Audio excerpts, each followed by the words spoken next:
What's up guys, what's going on? This is me Istiaq Ibn Monjur. Welcome back another brand new video. Okay guys, আজকে আমরা Feiyu Vimble 2 এর review করব. Hey guys, let's go start it.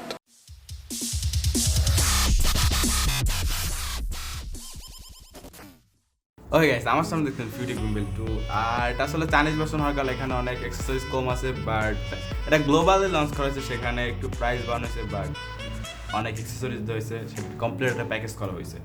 তো আসলে আমরা দেখি যে Chinese ভার্সনটা দাম কম, 82 টাকা, 5500 টাকা মাত্র।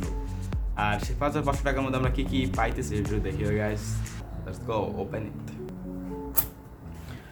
ওকে গাইস, তো প্রথমে যে ব্যাপারটা, এখানে একটা ইউএসবি পোর্ট দিয়ে, সেটা খুব চিপ প্রাইজের একটা ইউএসবি পোর্ট দেওয়া হয়েছে, এবং এটাকে মাউন্ট করার জন্য একটা ছোট ট্রাইপড দেওয়া হয়েছে, গিম্বেলকে মাউন্ট করার জন্য অবশ্য। এবং এর পাশেই সেই গিম্বেলটি আসলে।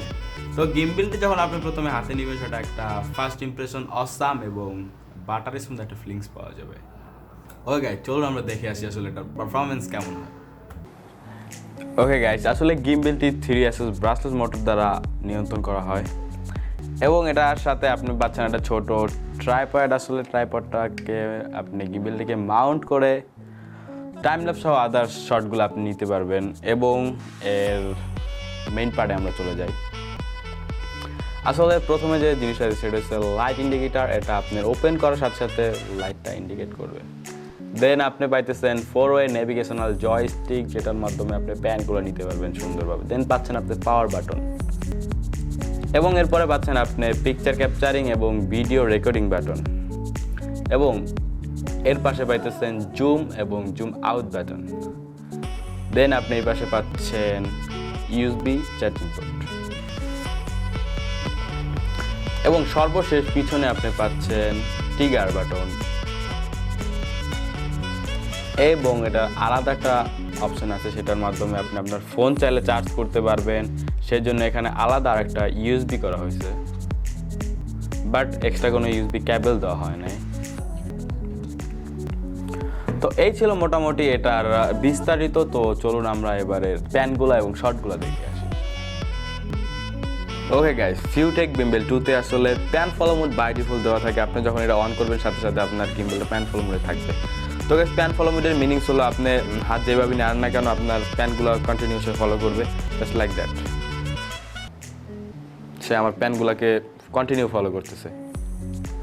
তো আসলে গাইস, লগ মুড নিয়ে আমরা যদি বলি, আসলে লগ মুড হলো আপনি স্টিল কোনো বস্তুকে ফোকাস করতেছেন, এবং বাট বারবার প্যান ফলো মোডে থাকলে আপনি হাত নেওয়ার সাথে সাথে আপনার প্যানটা কিন্তু নড়ে যাবে।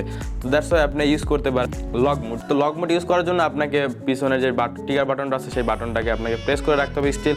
দেন আপনি ফোকাস রাখবেন, কোনো প্রবলেম হবে না। আপনি গিম্বেল নাড়ালেও, আপনার হাত নাড়লেও, বাট ফোন স্টিল ফোকাস করতে থাকবে। ওকে গাইস, এরপরে আমরা আসি ওরিয়েন্টেশন রিসেটে।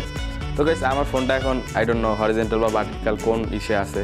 তো আমি যখন এটাকে পূর্বের পজিশনে নিতে যাব, তখন আমার অবশ্যই একটু জয়স্টিক ইউজ করে নিতে গেলে টাইম লাগবে। তো এখানে আমি ওরিয়েন্টেশন রিসেটটা ইউজ করতে পারি। তো ওরিয়েন্টেশন রিসেটটা ইউজ করতে হলে আপনার পিছনের যে ট্রিগার বাটনটা আছে, সেই বাটনটাকে আমি 2বার যদি প্রেস করি, তাহলে আসলে ওরিয়েন্টেশন রিসেট হয়ে যাবে। তখন আমরা ট্রাই করি। গাইস, এটা আসলে দেখেন আগের পজিশনে চলে গেছে, তো it's very easy. Okay guys, আসলে এই গিম্বেল আলাদা একটা পার্সোনালিটি লাগবে, ফিচার্স আছে, যেটার কারণে আমি আসলে এটার উপরে ক্রাশ বলতে পারেন, আসলে যেটা ব্লগারদের জন্য খুবই ইউজফুল একটা ফিচার। তো আসলে গিম্বেলটা অন্যান্য গিম্বেলের মতো না, অন্যান্য গিম্বেলের ফিচার্সটা নাই আসলে। সো এইটাকে আপনি এইভাবে উপরের দিকে তুলতে পারবেন। Then I hope guys, selfie mood বা যেই মুডে আপনার দরকার আছে, ব্লগিংয়ের জন্য নাইস একটা মুড। তো এই মুডটা আসলে আমি আদার্স কোনো এক্সপেন্সিভ গিম্বেলও দেখি না। এটা একটা চিপ গিম্বেল, বাট এটা স্থির একটা ফিচার্স অ্যাড করছে শুধুমাত্র আমাদের জন্য। আর আমি এই ফিচার্সটা খুব উপভোগ করি।